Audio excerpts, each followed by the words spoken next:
अस्सलामुअलैकुम। मैं उम्मीद करूंगा कि आप सब लोग खैरियत से होंगे। आज मुहर्रम की दूसरी तारीख है। सभी हजरात मुहर्रम की तैयारी में लगे हुए हैं और ये मुहर्रम हमारे लिए बहुत महत्वपूर्ण है और ये मुहर्रम हमें मैसेज देता है, संदेश देता है।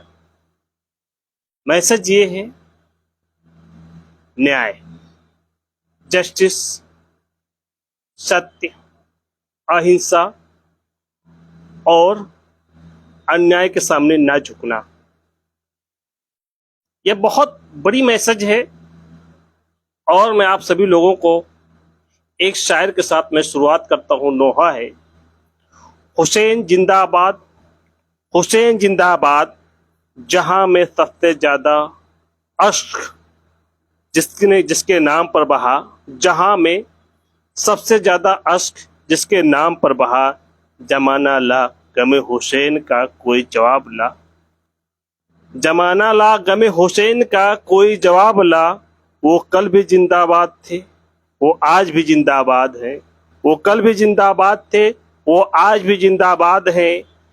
यजीद वाले तख्त पर नसीब के है खराब, यजीद वाले तख्त के नसीब पर है खराब। हुसैन वाले कैद में रहकर भी है कामयाब, हुसैन वाले कैद में रहकर भी है कामयाब।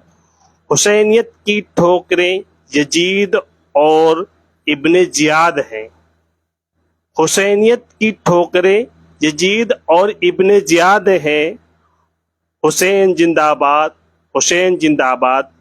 दोस्तों, आप सब लोगों, ये माह मुहर्रम हमारे लिए या हमारी कौम के लिए, सभी कौम के लिए, चाहे वो हिंदू हो, मुस्लिम हो, सिख हो या ईसाई हो, सभी लोग अपनी अकीदत से इमाम हुसैन को मानते हैं।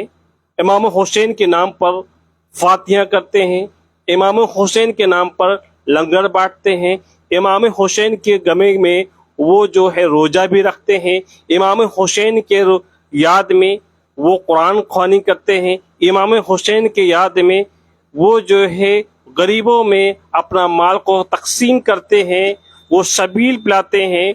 तो दोस्तों, हम सब लोग मिलकर ये इमाम हुसैन को याद करें। देखिए, आप लोगों के बीच में कई ऐसे उलमा है जो गुमराह करने के लिए आए हुए हैं, जो हमें आपस में टुकड़ों टुकड़ों में बांटने का प्रयास करते हैं। उनकी साजिशें नाकाम बार बार होती है।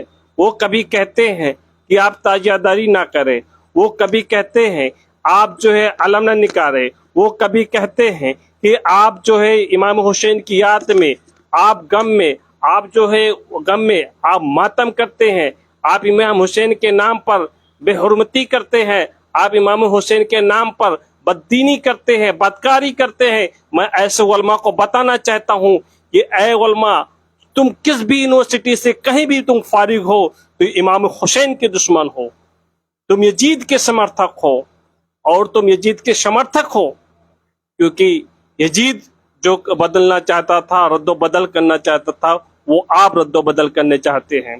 क्योंकि इस्लाम का जो इतिहास है, इस्लाम का जो कुरान है, इस्लाम का जो लेना देना है, करबला का वाकया हो, इस्लाम के वाकया में कई सारे जो है कुछ बातों पर डिस्प्यूट है जो आप डिसाइड नहीं कर पाएंगे, किसी का माइक लाल नहीं वो डिसाइड कर पाए। दोस्तों, मैं आपको ये बात बताना चाहता हूं कि हजरत इमाम हुसैन अगर देखा जाए तो हजरत अली, शिया की बात आती है कि शिया कहां से आए। शिया के ज्यादा क्रिटिसाइज करते हैं, कहते हैं कि ये गुमराह है। लेकिन ऐसे कहने वालों को इनके बातों पर कभी इत्तेफाक न रखना। कभी ऐसे लोगों के साथ जो इस्लाम को बांटते हैं, फिरते हैं, ये हमें आपको जो है चैन से जीने नहीं देंगे। ये मेरी पर्सनल व्यू है। मैं देखता हूँ, मैं जहां तक हिस्ट्री देखा हूं कि उसमें ये कहा गया है कि जब हुजूर सल्लल्लाहु अलैहि वसल्लम 600 32 या 33 के आसपास वो दुनिया से पर्दा कर गए, तब जाके विवाद पैदा हुआ। एक दुश्मन जो अबू सुफियान के खानदान का दुश्मन, और एक हुजूर सल्लल्लाहु अलैहि वसल्लम के जो एक शाखा, यानी हुजूर सल्लल्लाहु अलैहि वसल्लम के चचेरे हजरत अली, हुजूर सल्लल्लाहु अलैहि वसल्लम के 3 और खलीफा, हजरत अबू बकर, हजरत उमर, हजरत जो है हजरत उस्मान, टोटल 4 खलीफा। सुन्नी भी 4 खलीफा मानते हैं। हजरत अबू बकर, हजरत उस्मान, हजरत उमर, 3 ये अलग हैं और ये हजरत अली हैं। शिया का मानना था कि हजरत अली का जो सल्लल्लाहु अलैहि वसल्लम के चले जाने के बाद में उन्होंने 3 लोगों को जो खलीफा घोषित किया गया है वो इलीगल तरीके से घोषित किया गया है। उनका यह मानना है कि जो 3 खलीफा घोषित किया गया था इलीगल तरीके से घोषित किया गया था। जब हुजूर सल्लल्लाहु अलैहि वसल्लम जब दुनिया से पर्दा करने वाले थे तो उस वक्त जो है तमाम बड़े सहाबी मौजूद थे और उन्होंने हुजूर सल्लल्लाहु अलैहि वसल्लम वसीयत करना चाहते थे कि आप कलम ले आइए, दावत ले आइए, मैं इसका तस्दीक कर दूं कि आने वाला उत्तराधिकारी कौन होगा।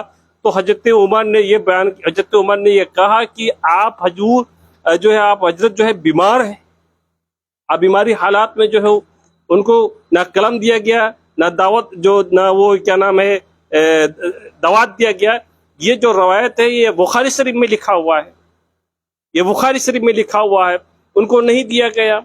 अब उसके बाद में जब उत्तराधिकार की जब बात आई, जब उनका जो उत्तराधिकार की बात आई कि कौन बनेंगे, इसके पीछे बहुत बड़ा कॉन्फ्लिक्ट, बहुत बड़ा विवाद जो समझने का प्रयास हमने किया है कि हजरत उमर को बनाया गया, पहला जो खलीफा अबू बकर को बनाया गया, अबू बकर के बाद में जो है दूसरा खलीफा हजरत उमर को बनाया गया, और उमर के बाद में खलीफा हजरत उस्मान को बनाया गया। हजरत के उस्मान के जो हुकूमत में उनके मनचाहा लोगों ने हजरत उस्मान जो है मनचाहा गवर्नर नियुक्त किया। हर जगह उनके ऊपर जो है कैप्ट या सत्ता शासन चलाने के लिए जो है उनके ऊपर आरोप लगाए गए। दमिश्क, इराक और कई लोगों ने उनको घेर कर जो है उनको शहीद कर दिए, कत्ल कर दिए। और वो कत्ल करने से पहले हजरत उस्मान ने ये चीज को कहा कि हमारे बेटे को बचा लिए। किससे रिक्वेस्ट की? हजरत अली से। हजरत उस्मान ने किससे कहा, ए अली हमारे बेटे को बचा लो? किससे रिक्वेस्ट की उस्मान ने? उस हजरत उस्मान ने अली से कहा। अली के 2 बेटे हजरत हुसैन, हजरत हसन, यानी हसन बड़े थे, इब्ने हसन इब्ने हुसैन, वो दोनों मौजूद थे। और हुसैन जो हजरत उस्मान के जो बच्चे थे उनको बचाने के लिए पीछे वाले गेट पे खड़े हो गए। और उसके बाद में हजरत उस्मान की तरफ चारों दुश्मन घेरे हुए थे कि उस्मान की कत्ल कर दें। 40 दिन तक जो है उनकी पूरी किले को जो है नाकाबंदी कर दी गई और फिर उसके बाद में उनको जो है कत्ल कर दिया गया। उसकी बीच बचाव में हजरत उस्मान की बीबी आई कि हजरत उस्मान को बचाए, बाद में उनकी उंगलियां भी उसी में काटी गई। तो दोस्तों हजरत उस्मान के बाद में ये देखा गया कि अब कौन खलीफा बनेगा, खलीफा बनने के लिए कौन खलीफा बनेगा। तो लोगों की नज़र में ये था कि हजरत अली को खलीफा बनाया जाए। चौथे खलीफा हजरत अली हुए, जो सुन्नी हजरात भी मानते हैं चौथा खलीफा हजरत अली हुए। और उसके बाद में लोगों ने हजरत अली से कहा कि हजरत उस्मान का बदला ले। किसका बदला ले? हजरत उस्मान का बदला ले। अली बहुत न्यायप्रिय थे, जस्टिसबल थे, वो मौके को परखते थे, समझते थे, जज्बाती नहीं थे। हजरत अली बहुत बड़े बुद्धिमान थे और वो उस वक्त जो है हजरत अली ने तत्कालिक तौर पे कोई निर्णय नहीं लिया कि हजरत उस्मान के दुश्मनों को मिटाया जाए। फिलहाल ये वाजिब साफ है कि हजरत अली चौथे बार जो है चौथा खलीफा घोषित किया गया। ये खलीफा जो बहुत पहले जो है हजरत अली को मिलना था, वो लास्ट बार उनको जो है मिला गया, क्योंकि एक तरह डेमोक्रेटिक सिस्टम से चुनना था।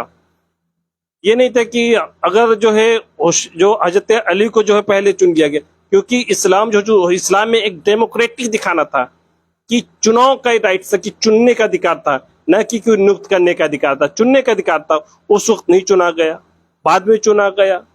हजरत जो चौथे खलीफा चुना गया हजरत अली को, और हजरत अली के जो बात है, वैसे ये हुआ कि हजरत अली के साथ भी साजिशें की गई। आप ये जानते हैं कि एक तरफ अबू सुफियान का जो बद्र की लड़ाई का, जो खंदक की लड़ाई का, जो सिफर की लड़ाई का, ये सारे तीन चार युद्ध का बदला लेने के लिए जो है पहले वो भले ही इस्लाम एक्सेप्ट कर लिए थे, लेकिन उनके दिमाग में पुरानी दुश्मनी की एक किना बनी हुई थी कि हजरत माविया थे, और हजरत सुफियान के बदला लेने के लिए हजरत माविया को अपॉइंट करना है। यानी माविया जो है खलीफा लेना चाहते थे, खिलाफत जो हजरत के बाद वो भी खिलाफत लेना चाहते थे।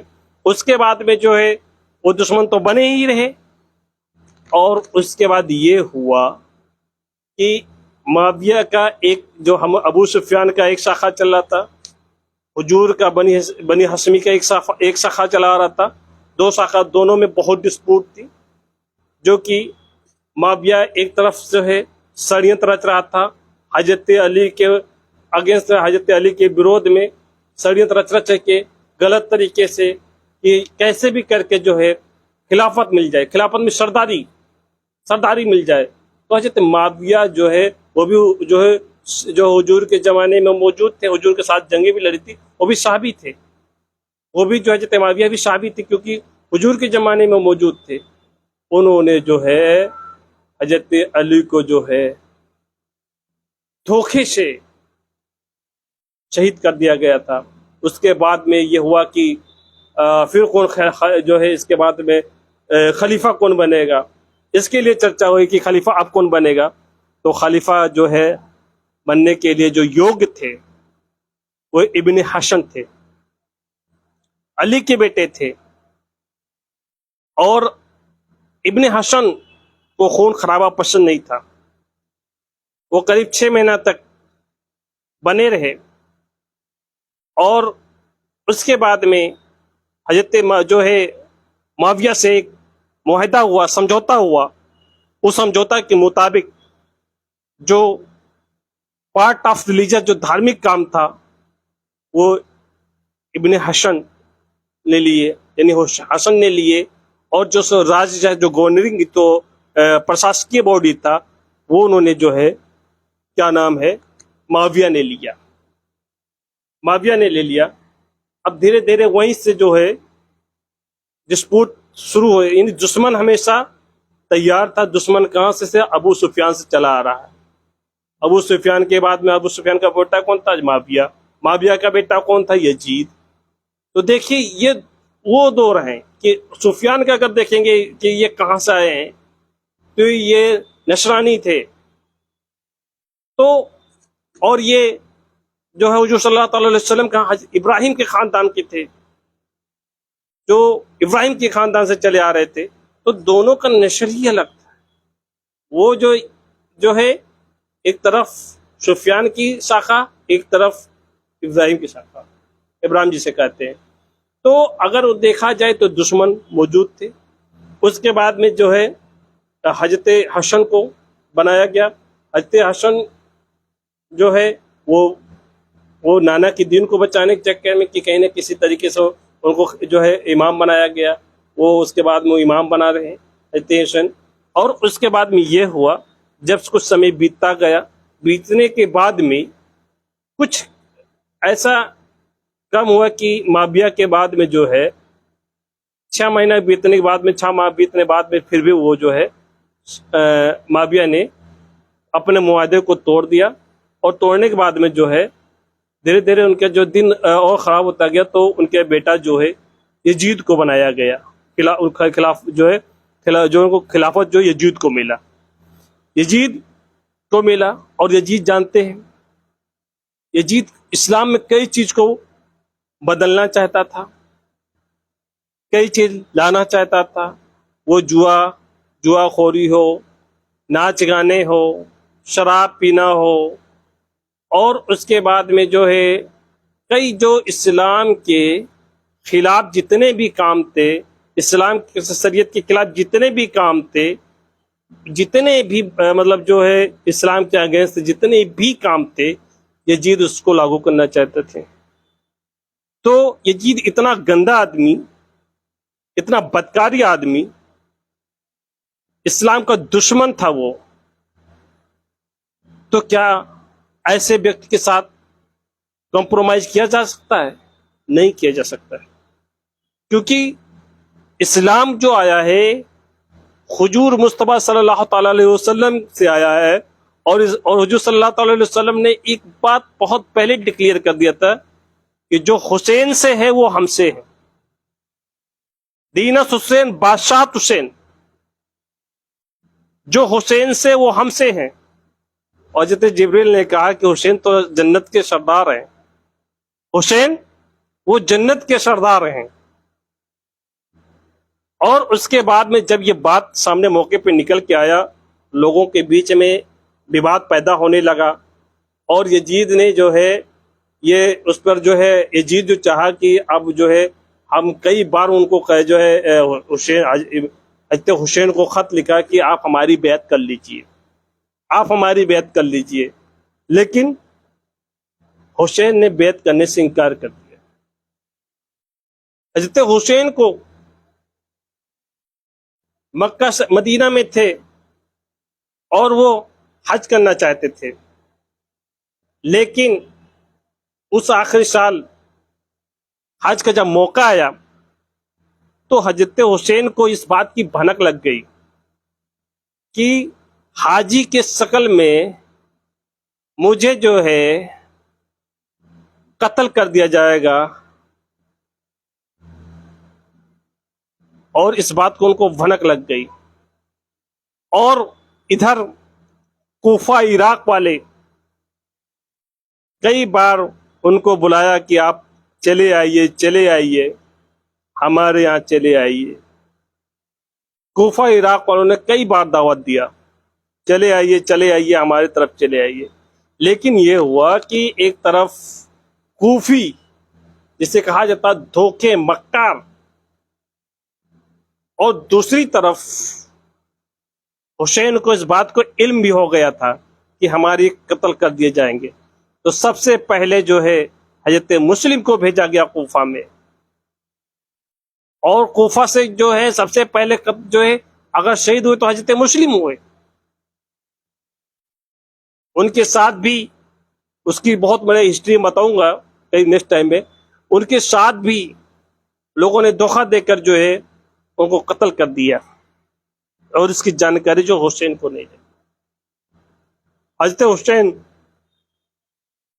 को यजीद के बिन उमर बिन जियाद, एक गवर्नर था जो गवर्नरी था उसके हाथ में, और इसको ये कहा गया था कि जो हुसैन का कत्ल करेगा उसको बादशाहत मिल जाएगी।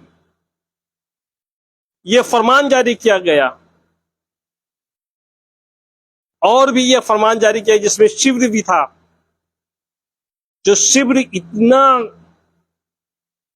नालायक सुअर था, उसके चेहरे पर आप देखते सुअर जैसा वो दिखता था, शिब्र। और उसके बाद में आप देखते कि जो कोई शहीद कर देगा उसको बादशाहत मिलेगी। तो कई ऐसे फरमान जारी किया गया यजीद द्वारा। और इसके बीच भी ट्रेटी हुई थी। उमर बिन जियाद, उसको भी कहीं ना कहीं डर लग रहा था। उसे सोचने समझने का मौका नहीं दिया। शिब्र युद्ध लड़ने के लिए परपोकन कर रहा था, उजगार रहा था। सेनाएं तैयार कर रहा था, क्योंकि यजीद से इनाम लेना था। और इधर लोग जो है खून के प्यासे हो गए इमाम हुसैन की। शायद इमाम हुसैन हिंद की तरफ आते तो जान भी बच सकती थी, लेकिन ये वाकया होना था, ये वाकया इमाम हुसैन को पता था। और इमाम हुसैन से पहले जब वो कूफा आने से पहले लोगों ने रोका था, कूफा के बारे में लोगों ने कहा कि कूफा के लोग बहुत धोखे हैं, मक्कार हैं, आप वहां मत जाइए, कूफा का कोई भरोसा नहीं कब गद्दारी कर दे। तो कूफा वाले जो है बुला कर जो है, और फिर उसके बाद में वहां जब पहुंचे, खेमा लगाए, तो कूफा के कोई लोग उनका साथ देने से इनकार कर दिया। उनके पास केवल 72 लोग थे। हुसैन के पास केवल 72 लोग थे, जिसमें 6 साल से लेकर 13 साल तक बच्चे भी मौजूद थे। कितने? 6 साल से लेकर 13 साल तक बच्चे भी मौजूद थे।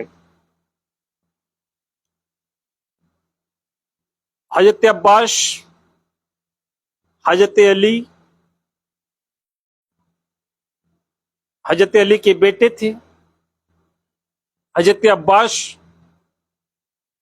फातिमा ज़हरा के बेटे नहीं थे, हजरत अली दूसरी शादी की थी, उनके बेटे थे। और हजरत हसन और हुसैन ये फातिमा ज़हरा के बेटे, यानी हुसैन और हसन का जो मर्तबा था उनके नाना से मिलता जुलता, हुजूर मुस्तफ़ा सल्लल्लाहु अलैहि वसल्लम से मिलता जुलता था। जो हुसैन और हसन करीब 6 साल तक हुजूर मुस्तफ़ा सल्लल्लाहु अलैहि वसल्लम के गोदों में खेले, 6 साल तक उन्होंने गोदों में खेले। कभी उनके ऊपर बैठते थे, कभी उनके नीचे चढ़ते थे, कभी उनके बाल नोचते थे, कभी उनकी दाढ़ी नोचते थे। हुजूर मुस्तफ़ा सल्लल्लाहु अलैहि वसल्लम से बहुत खेलते थे। हुजूर मुस्तफ़ा सल्लल्लाहु अलैहि वसल्लम कभी कभी जानते थे ये वो हुसैन है जो आगे जाकर दीन की रहबरी करेंगे, और दिन की रहबरी करते करते शहीद हो जाएंगे। तभी ये कहा, हुजूर सल्लल्लाहु अलैहि वसल्लम ने फरमाया, जो हुसैन से वो हमसे हैं, दीनत हुसैन बादशाह हुसैन। क्योंकि इस बात को नॉलेज था पहले से ही, ये बात को नॉलेज था कि ये जो अबू सुफियान की जो नस्लें हैं ये मुनाफिक हैं, इनके इनके जो कारनामे हैं वो गैर इस्लामिक हैं, वो जानते थे। क्योंकि जब हजरत अली के सपोर्ट में हजरत उमर के बेटे उमर बिन जियाद, उसके बाद में हजरत के हुजूर सल्लल्लाहु अलैहि वसल्लम के 2 बीवियों को छोड़कर, हजरत आयशा और हफ्सा को छोड़कर सारी बीबियां हजरत अली की तरफ, हजरत उस्मान के बेटे हजरत अली की तरफ, हजरत अबू बकर के बेटे हजरत अली की तरफ, सभी लोग हजरत अली की तरफ थे। चूंकि हजरत अली को पसंद करते थे, हजरत अली और जो फातिमा ज़हरा का जो खून हो, वो हसन हुसैन अली अब्बास उनके खून हो, अली असगर जो केवल 6 महीने के थे। तो हुजूर की नवाज जो हुजूर जो है कि पोते कहे जाते हैं। अगर हम कहें तो करबला का वाकया भी हम बाद में जिक्र करेंगे, अभी तो मैंने शिया और सुन्नी के दोनों में अंतर की बात करना है मुझे। तो जो शिया हजरत उन्हें शिया अली कहने लगे, जो हजरत अली को पहला खलीफा माना और 12 इमाम उनके हुए। और ये 4 खलीफा मानते हैं। सुन्नी, उनमें बहुत आपस में इत्तेफाक, बहुत ज्यादा डिस्प्यूट है। सुन्नी उन पर यथाभ्रष्ट का आरोप लगाता है कि वो जन्नमी है, ये सर्टिफिकेट देने वाले हैं। लेकिन हमें आपसे ये मतलब नहीं रखना है, हमें आपसे मतलब रखना है हुजूर से, हमें आपसे मतलब रखना हुजूर के नवासे से, हमें आपसे मतलब रखना अली से। और जो हक पे थे, दीन को बचाने के लिए थे, जो हर युद्ध में जब जिसकी तलवार झुक जाती थी तो तलवार जो जिसका उठता था वो हजरत अली का था। सभी लोग कहते थे कि अब हुजूर सल्लल्लाहु अलैहि वसल्लम भरी महफिल में कहते थे, बताओ अब कौन लड़ेगा, अब कौन लड़ेगा इनसे। तो सभी की तलवारें गिरी रहती थी। जब सभी की तलवारें गिरी रहती थी तो हजरत अली की तलवार उठता था। तो इसलिए हजरत अली की तरफ से लोगों ने कई तरह से, जितने पढ़े लिखे लोग होते हैं वो क्या करते हैं कि आपस में इत्तेफाक पैदा कर देते हैं, लोगों को बांट देते हैं, लोगों को गुमराहियत कर देते हैं, तो ताकि वो सही तरीके से उसका मैसेज कन्वे ना हो पाए। तो मैं अब नेक्स्ट समय ये कहूंगा कि लकुम दीनुकुम वाली कहानी है